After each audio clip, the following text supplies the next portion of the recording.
right, all right. We're having some fun. Everybody in the front, are you guys having fun? I don't see any smiles. Where are the smiles? I see a smile right there. I see a smile right there.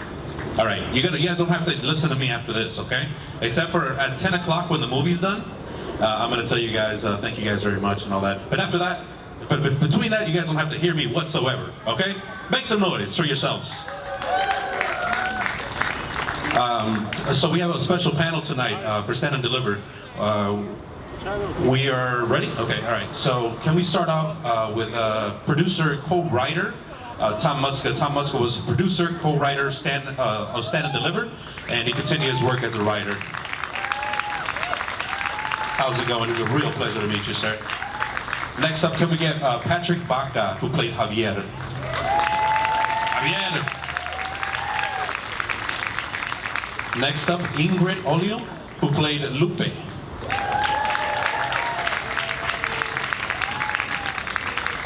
Will Gotay, who played Pancho Garcia, please. There he is. Daniel Villarreal, who played Chuco. Give it up for Chuco. I mean, everybody, we give it up for Chuco. Okay, we have Carla Oriel Montana, who played Claudia. Linda Nicole, who played Rafaela.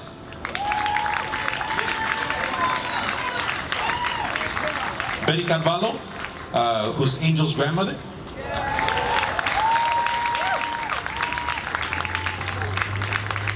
And if I can introduce to you right at this moment, Belle Hernandez. Thank you. I was not in the movie, but I know all of these wonderful people in the movie. I remember when it was being made, and I was so happy that it was about Latinos and Latinos who were smart, starting with the teacher. It was such a switch from the regular and still some stereotypes that are always in Hollywood. So I was so honored to be asked to be here and commemorate this movie, which was made in 1988. How many went to see it in the theater? How many of you saw it at school? Yes, yes. I hear that it's plays at all of the schools. The teachers require that to be something that you look at and hope that your grades go up. And I hope they did. Anyway, we're so excited to be here with all the cast members here, and also Vanessa Marques. You remember her in the movie? Yes. Vanessa unfortunately passed away, so she's here in spirit, and the cast really wanted to have her presence here. So she is looking down and probably very much appreciative of all of you who came out to see this. So let's start talking about the movie. And a movie begins with an idea. Someone has a story. Someone is looking to make something that will change people's minds and hearts and inspire them. And we're going to start with Tom, because although Edward James Olmos did direct it, Tom was one of the producers. Oh, he did not. Oh, I'm sorry, he did not. You directed. Ramon Menendez directed. He produced. This isn't on. Oh, yes, it is. Okay. Did he produce? Yeah. No. Yeah. Edward is part of the producing team. Yes. Yes. Ramon directed it and That's co-wrote right. it with myself, and I produced it. Okay, so he's the man here who's going to tell us, how did this come together? Sometimes it takes 20 years to put a film together. How many years did it take to put this film together? Is this on? Here we go. Say that the film is especially popular with gym teachers who were asked to substitute for math teachers and know nothing about math, and they walk into the classroom looking at whether it be calculus or algebra and say, I think we'll watch this movie. And they think they're teaching math by putting on a movie. So I have a lot of people who've told me they've seen it with substitute teachers, which I'm very proud of. As long as it gets out there, because it's a beautiful message. The movie came about, it started as obviously a real life story that was covered in the Los Angeles Times, but barely. We saw, Ramon brought an article to me one day that was about 3 inches and said, do you think this would make a movie? I said, Yeah, I think there's something there. And we then went to East LA, Garfield High School, met Jaime Escalante. And Jaime never quite understood what we were talking about. He thought we were going to make a video of him doing equations at the blackboard. And it progressed slowly as we then raised money, and then we got in bed with a PBS, which was American Playhouse at the time. And they, yes, figuratively speaking. And then we got the ball rolling, and he and I wrote the script. And at that point, we then got very serious about raising the other money. A oil company in Los Angeles named Arco said they wouldn't help us. And then I showed up at their door one day after having 5 espressos. And I talked very rapidly and very enthusiastically. And next thing I know, we had another $300,000 to make the movie. And for all of you who are trying to make movies, you know, one of the first rules is don't take no for an answer, at least the first 5 times. And then maybe consider that they're serious. You have to show your passion for the project and that you actually know what you're doing, because basically you're trying to spin straw into gold when you make a movie. So $800 to make a movie, even back in 1988, is not a lot of money. No. 800,000. Excuse me, $800. 800,000. 800,000. Sorry about that. Yes, so it's not a lot of money, but yet they made the movie and it was a major hit, and it was picked up by Warner Brothers. Correct. Okay, so before we get back to how much it's made now, let's get to know some of the characters, and we'll start off with Lydia. We'll start off with Lydia about the group. They all played members of the classroom, and they were supposed to have known each other for, you know, at least a year coming up through high school. But as an actor, you just meet someone and all of a sudden you're expected to, that's your pal. So how did you guys prepare? What was done so that you guys could get comfortable with each other? Well, I think the first thing, what helped us was we had a rehearsal. We had a breakfast where we all met each other with Eddie and Tom and Ramon and the cast, the main cast, all the kids. And so we talked, and then we had a rehearsal. I think we had a couple rehearsals, and we were able to go to Jaime's class and sit there. And I think I went for about 2 weeks, but that was afforded to us to go and watch him. So I think part of that process helped us bond quickly, you know, because we were young. We were like, yeah, okay, we're in, let's do it, okay. And so we've been together ever since. You know, that's the beauty of this film, is that it not only is a wonderful legacy as far as an inspiring film, but it's a wonderful story about, you know, a bunch of Latino actors who can't get enough of each other. I don't know. Carla, I'm sure you bonded during the making of the film. So what was it about the story that kind of pulled all you guys together? You know, all the elements just came together. It was the chemistry between the cast. It was the theme of this teacher sticking his neck out for these students, inspiring them to push themselves academically. All those things just came together, and at the time that there was no other film with Latinos that was positive. You know, everything was either gangs or, you know, it was everything just came together. It was like Kismet. And it was the right time, the right cast, the right story to tell. At the time, Carla was doing the movie Colors. Which is about gangs. Right. I mean, She played a chola. look at all of the characters that you have here.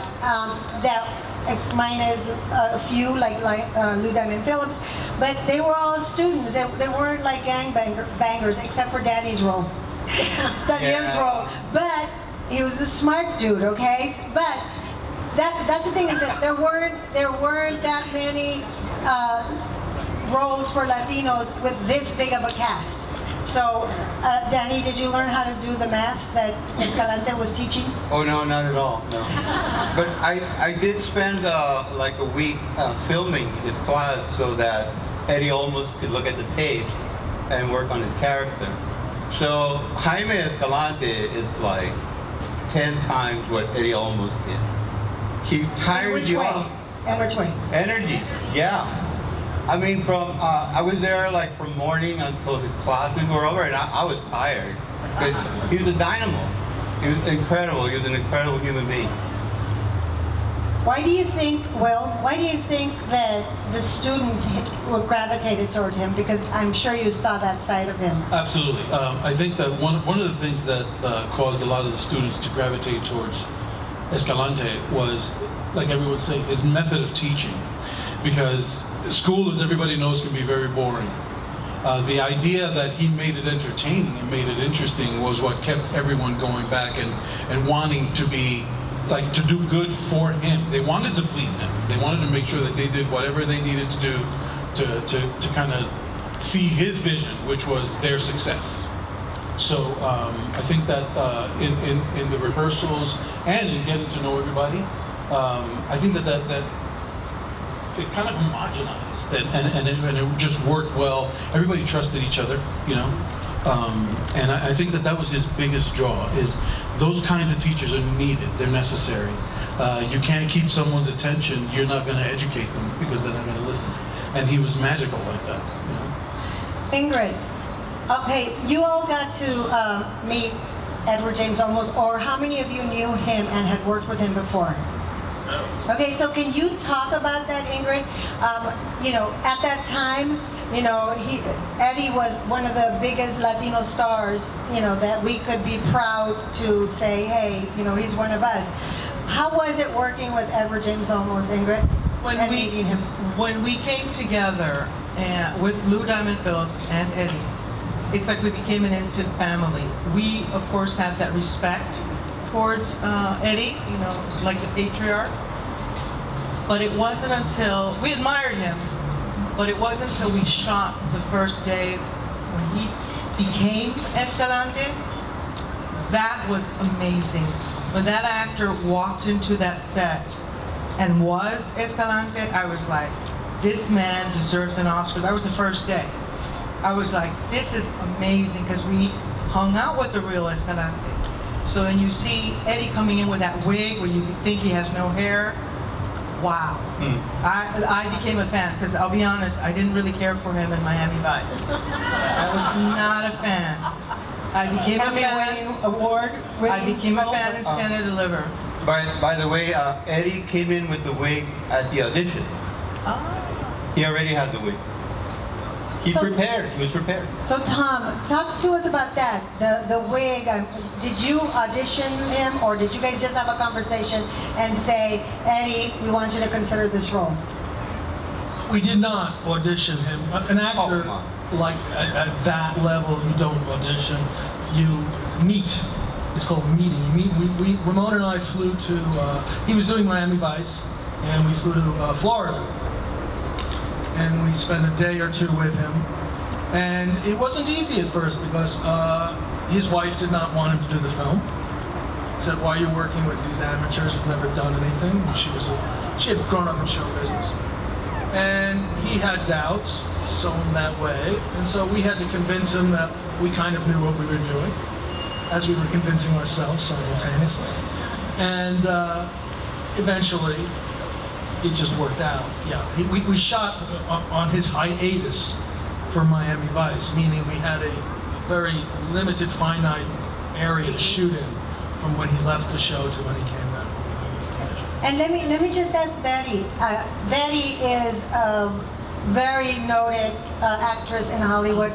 She's been in movies where I'm sure you've seen her in Boulevard Nights, and yes, she's been in a lot of movies, and congratulations on such a noted career. Tell us about how you got cast, and how many people were there when you went to the audition? My competition? Yes. Several. I think Lupe was up for it. put the mic up closer to your, yeah. Lupi Ontiveros, God rest your soul, Lupi. Yeah. Anyway, it was several people, and I was honored to get the role because I played Lou Diamond's grandmother, you know? There's a scene you're going to see tonight with Betty and Lou Diamond Phillips that when you make a film, sometimes you get behind. And we cut the scene because we got behind. And then the last week of shooting, we were actually ahead one day, and I said, Ramon, let's go shoot that scene. He said, well, we don't have a location. I said, let me go find a location. I remember. And you remember this? Yeah. And I said, well, I'll find a location. We'll shoot the scene tonight. Let's do it. He said, okay. Knocked on some doors in the neighborhood, and there was a family.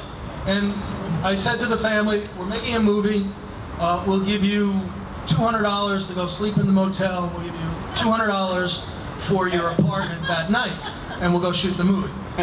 So we go into the apartment. Now we've been shooting for, imagine, 2 or 3 hours, hot lights, everyone's fatigued, it's 1 in the morning, and we do a take. Do you remember this, Betty? Yeah. And all of a sudden we hear this strange noise. And Ramon looks at me, I look at Ramon. I heard about this. And then we'll do, okay, who knows? We do another take, and we hear the noise again. I go over to the closet, open the closet, and the entire family is sitting, 5 people in a closet in the dark, save the $200 we had given them. This group of the hotel. So It's awesome. to me, that was the film we were making. Right there, that was the film we were making. That The was film on a awesome. budget. So we got them out of the closet, let them watch the rest of the night, but There's symbolism there. A lot of symbolism, let me tell you. Now, go ahead. Oh, no, you needed to, go ahead.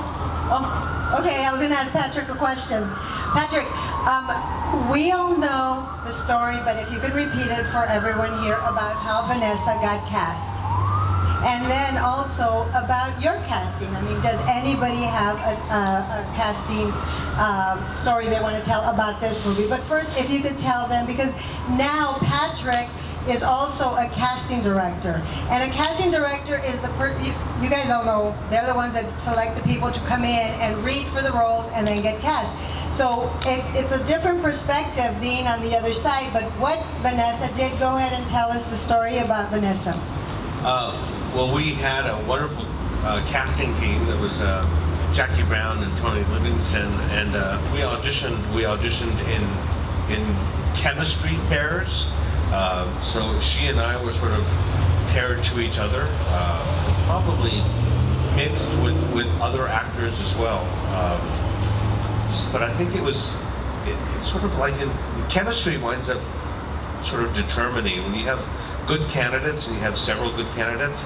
It's usually chemistry that winds up sort of being the deciding factor. The ensemble cast? Sure. So for me, it was Vanessa and I just sort of gravitated to each other, and I just always sort of remember being in a mix with her and mixing well with her, and so to me, Vanessa is very special because our characters are sort of have a friendly bond to each other, and we all, as actors, we all have these sort of brotherly and sisterly bonds to each other. So I think it was just that's sort of what brought us all together was the chemistry between all of the different combinations that they put together.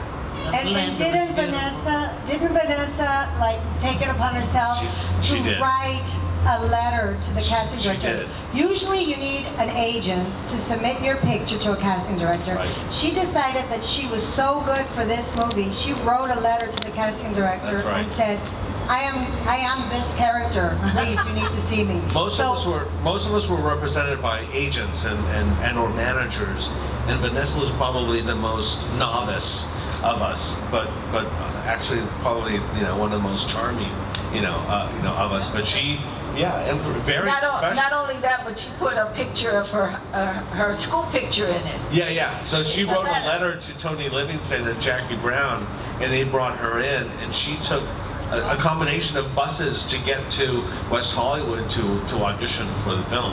And, Talk about passion. yeah, That's how right. she got. She had it. That's how she came to the film, Oh, was yeah. through an open sort of call in Drama Log, and Drama Log was yeah. a newspaper that would put out casting notices. So this is a lesson She was to. determined. Yes, this is a lesson to people that you can do whatever you set your mind to. So Tom, what did you see in Vanessa that you said she's the one? She has no acting, basically hardly any acting experience, but yet you cast her. Well, casting is an art form, as Patrick is telling you. For instance, Carla came in for Vanessa's role, and she did a nice reading. But I looked at Ramon, he looked at me, he said, "That's not Anna, that's Claudia." And so we moved her there. Danny has probably the best casting story of all. Why don't you tell your story? No, you go ahead. Go ahead, Danny.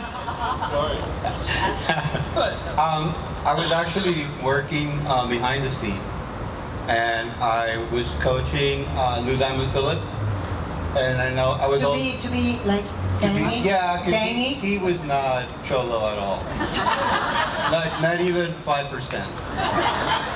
And so there was another guy that was actually going to play my part, and I was working with him. And I took him to the hood one night, and he was and he was shaking.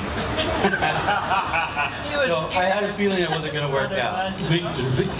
So I was, I was preparing myself for that day when somebody would yell at me for doing a bad job and not training him properly. But Eddie had this idea that maybe I should try out for the part. And I had been around these guys for so long. And I actually filmed the casting session. So I learned from doing that, because I was editing all their auditions, and I was like, oh, he's doing that, he's doing that. You cheated off of us. Yeah, thank you. And then on the day when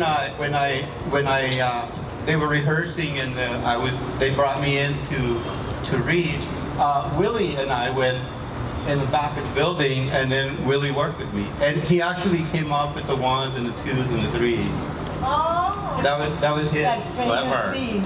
And I was like, oh, I'll take that. But also when he was auditioning, I kept telling him not to give up because he didn't want to come in anymore. We had everybody come in like 5, 6, 7 times, and he was sick of it. Oh wow. Yeah, and How I was many like- auditions did all you have? Like 2? Like 6 or 7 times we came. Wow, that's a lot. But Vanessa only had 1. Yeah. Because, yes, it happened to me only twice. But Vanessa and maybe more than, I think once. Philip Seymour Hoffman, I once came into a room, did an audition for me in a different film. And I looked at Ramon and looked at me and said, he's got the role. So there's certain actors that just knock it out of the park, and you'll never find anyone half as good. But also, this had to be a chemistry, right? That's why you had to keep Yeah. bringing them back. It's an ensemble. Because Vanessa was 18 years old, and she looked 18. And we were all older. I was 26. So, we had to match. So we wouldn't look like Welcome Back, Kotter, where they all look like they're in college, Yeah. So Tom, let's talk about the budget now, because it was made for $800,000, but it's so far, if you look at the box office, and this is not counting videos and VHSs, it's up to like I think $14 million. Well, actually, a lot more. A lot more. That was the box office. Yeah. But in the 30 years since, it's very popular, for instance, on cable television in South America. You'd be surprised. It did very well on airlines. It gives people hope. They're not going to crash. Something's good's going to happen. In the meantime, it's done a lot. It's double or triple. Well, Yeah. allegedly, it's actually the most watched movie ever, more than Titanic and Star Wars. Why is that? Because it plays at high school every year, like Right. all year long, with the gym teachers, Whose idea was that to sell it to distribute it through high schools? Well, once Warner Brothers had it, we were in good hands, and we did work with them very closely. But no, they squeeze the sponge. They do everything they can. In the beginning, though, I must tell you, it was very difficult to get people interested in the film. I went to, for a year, I went to meetings with people, and they would have many excuses why no one would want to watch a bunch of Latino kids in a calculus class. And after a while, I just started getting weird with them. And they'd say, okay, we heard you have this idea, what's it about? And I'd say, kids take a math test twice. And I would just stare at them until they said something. We gotta pick this up because it worked for him, so we could probably do it. Get in the line. Oh, okay. All right. I didn't want to upstage Vanessa. Whoa! Okay, just leave it there. It's Okay. Vanessa. Okay, go ahead. Thank you. Okay, so who was talking? You were saying something very interesting. Tom. And by saying less, I was actually saying more. So they started asking me questions about it and all that. But really the trick was to get them to read the script and to convince them that we had a vision that would work, and it did. It was certainly we premiered the film at the Mill Valley Film Festival, and there are very few Latinos there, and it did very well with non-Latino liberals in particular liked the film very much. But in all honesty, we must say that Jaime Escalante was a very politically conservative human being. If you listen to some of his philosophy embedded in the dialogue, he says, well, if you want to turn the school around, you start from the top. That's a very conservative philosophy, that you make people aspire to what you have. And he would say things like, students will rise to the level of expectation. A lot of his, and Ramon and I fought because I said I am not going to make him more liberal than he is. This is who he is, and this is what worked. I just want to say something about the script, because you can't have a film without a script. And when I first read that script, it was excellent. I read that script, I said, this is going to win an Academy Award. I told that to my agent. This film is going to go places, because I had read a lot of scripts that sucked, and especially with Latinos. And so what was great about the script was that you had human beings on the page. You had characters that were three-dimensional, that had real problems. Every character in the movie had a story. My character came from Oaxaca, couldn't speak English, was living in a Car wash, no? a car wash. I mean, every character had, and it's still relevant today. That's the beauty of the film, is that the script is evergreen. So the film will live forever, because until we get better as a nation, we're going to have these problems, and I think that's the heart of the film. And it really, really does make a difference if the writers are writing from a position of knowledge, and they knew the community, they knew Latinos, they knew a lot of our customs and traditions, and it really, really helps. That's when you get a real authentic story.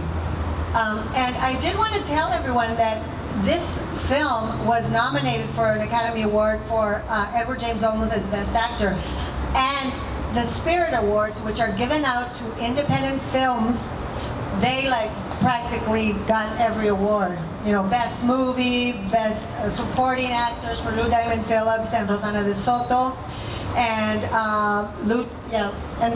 the best, I think, best script. But do you remember all of the Spirit Awards that you got? It set a record, but I think it was 7. 7. So it's high, it's way up there in the scope of films and the popularity and the box office, which Hollywood is always talking about. And it's in the Smithsonian. That's right. It's in the Smithsonian. It's in the Library of At the Library of Congress, I might National add. Film Registry. It's a gem. It's a real gem. So let's go around and just tell us, starting with Betty here, what do you remember most? What did you take away from the whole experience? And here you are still, I'm sure you guys are like familia still, even though you don't see each other for years. You get that familiarity back. So what do you remember as the most? I didn't have very much to do with the children, but I did have, I bonded with Lou Diamond. And actually my character, I played as my grandmother. She did all of the moves like that and spoke that way. And even when the abuela was ill, remember, I mean, you haven't seen it yet, but she was ill. And I remember seeing my grandmother cough. And when she coughed, you know, she had all that phlegm, you see? So when she had the phlegm, it was on the moment, and I had this handkerchief and I spit it out in the handkerchief, you know? You'll see it. This is, she's talking technique here, okay? She's talking TMI. It wasn't in the script, but, you know, I was in the moment, you know? So I did it. And they kept it in. They kept that scene in. So it was really wonderful for me, and I feel honored and privileged to be in this film. It's quite something, because you see, the children really loved each other. the children. And yeah, well, I say children because, you know, at that time I was almost 60, and so do the math. I mean, you know, Betty just turned 87 just last week. Wow. Congratulations, Betty. Mama, I'm still trucking, honey. Lydia, what are those great moments you remember? The In thing- film? The thing I remembered most in the film was them getting the wrong dryer. Oh. We had to shoot a scene at the beach, in the water, Oh my. and they had the wrong dryer, so we could only do it once, and it was cold, cold, cold. That's what I remember the most in the movie. Freezing at the beach. And I was wearing a wig that I couldn't wet. So they told me, do not get wet. When we were about to do the scene, Lydia came up to me and said, "You have to pull me in." And I wasn't going. I'm not going in. And I had to grab, so you see me hold her hand in the movie, and I drag her into the water. That was so real. That was great. You know? Carla, what do you remember the most? You know, I was working at the same time on the film Colors. I actually missed that day, thank God, at the beach. It's like getting a cat in water. It's like trying to get me in the ocean. And just the difference between, I mean, that was like a huge budget movie. I would go to work for a week and not even go on screen. And this one was like working on screen like the whole time, and just, well, I had never seen a movie or read a script with such a large Latino cast that had such a great message, you know, and just, I mean, I just love these people. I don't know, you know. What a difference between the roles. What role did you have in Colors? I was kind of like a glorified extra chola, you know, but when you're on a big budget film, like they'll go over time, and you know, they just call you in to have you there in case the director wants to use you, and sometimes, you know, a scene he's shooting will go on longer than expected, and so you're just waiting around in your trailer. So much more rewarding, the experience Oh, at yeah. Sun and Deliver. Oh, or Did you read for the Maria Conchita Alonso part? no, I was a kid, please. I was a little baby. Danny, Child. you gave us some highlights already. You have any more? Well, I'm just very lucky to have met these guys. I first met Ramon like 2 years before they wrote the script, and he kept coming around, and I was like, oh my God, I'm so sick of this guy. But then he came with the script, and once, because you know, we talked, we went all over East LA, you know, we scouted, all that. And when he came out with the script, I was like, oh my God, anything you need, whatever you need, like, this is great. I'm very fortunate. And then, you know, working with all these guys. Can I tell them, Patrick? Sure. Yeah. Patrick became a manager. He had a... He was my manager. manager too. Right after the movie, you became a manager? I was already a manager. I was very ambitious. He had a management company, and then I very humbly asked him to get me an agent. Good agent. Yeah, a very good agent. And then when he did, I fired him. He fired me. Okay, this story goes off the grid here. Yeah. Will, we have to wrap it up. Then he so- went totally Hollywood. He fired his best friend. Thanks, Danny. But he loves me. He loves me. With me, it was my. I was an extra in 2 films, and then I auditioned for Stand and Deliver. And Wow. when I auditioned for Stand and Deliver, I had a similar situation because I'm a chef. I'm an executive chef.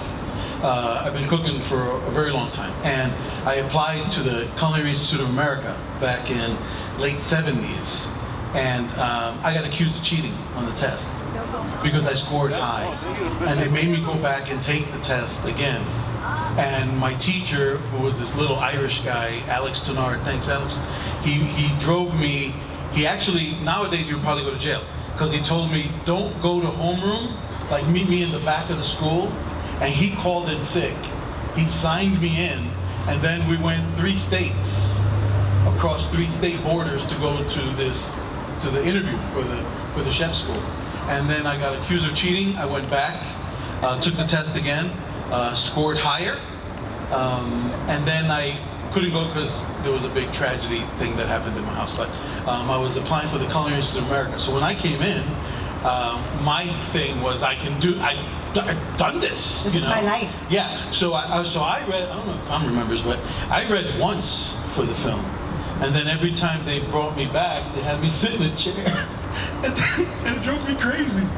Is they sit in a chair, and I'd be there in the front, and then it would be Danny and him and Ramon and Tom, and they would talk to each other, and then they'd go, "Hey, thanks for coming in." And then I would leave. And then after a long time, after not hearing them, they called my agent and said, "Hey, we want to see him again." And that's when I told my agent, I go, "They haven't picked anybody yet?" And thank God, because then Ingrid, we're going to wrap it up soon, so we want to start the movie. But Very quickly, what I loved was when it took a long time for them to decide who they were going to cast. But finally, Ramon talked to me about, I had very short hair, short hair. And Ramon finally said, you know, as they were interviewing Latinas for like 2 years or whenever they were doing the research, they said, the one thing about what I want Lupe to have red hair. He says, because I meet all these women and they're like, want to be blonde, you know, but they don't quite make it. Would you be okay with that? I said, I know exactly what you're talking about. We want to be blonde, but we don't quite make it. So we got a wig. So that's the story, because I mean, I was born in Boyle Heights, and I knew exactly what he was talking about. But very quickly, I would go in every morning at 6 o'clock in the morning, and they put in this wig, red hair, virgin red hair. And it was very tight, and they would give me Tylenol every day at 2 o'clock because my head hurt so much. But the chef at the trailer, the food guy, loved Lupe. And then when I would go get food, he'd say, "Buenos dias, Lupita." You know? And then one day after I had taken off my wig and my makeup, I was hungry, so I went to the truck and I said, "Hola!" I don't remember his name. And he's like, "Yeah?" I said, "I wanted some food." He goes, "We're closed." I said, "It's Lupe." And he's like, "Oh." So it was something about the wig. Patrick. her lunch was aspirin too. Like every day, her lunch was aspirin because of the headache. My takeaway is, you know, in high school, I was a very good student in high school, except in math. I really struggled in math, and that was sort of my Achilles heel was geometry and advanced algebra. So to be able to observe Jaime Escalante and to see this sort of one-man circus so animated and taking such a dry subject as math and animating it to inspire his students, that was very redemptive to me, because I realized, oh, maybe it wasn't me. Maybe it was just the subject matter and the teachers that were just so unforgiving.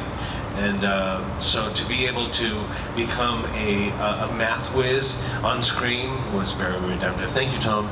Thank you for that. Tom, as we go now, it's your turn, but also lead us into the movie once you Okay. give us your favorite part so that we can get started with the movie. I'll talk real fast. My favorite part of the movie actually happened after the movie was done and after it was released.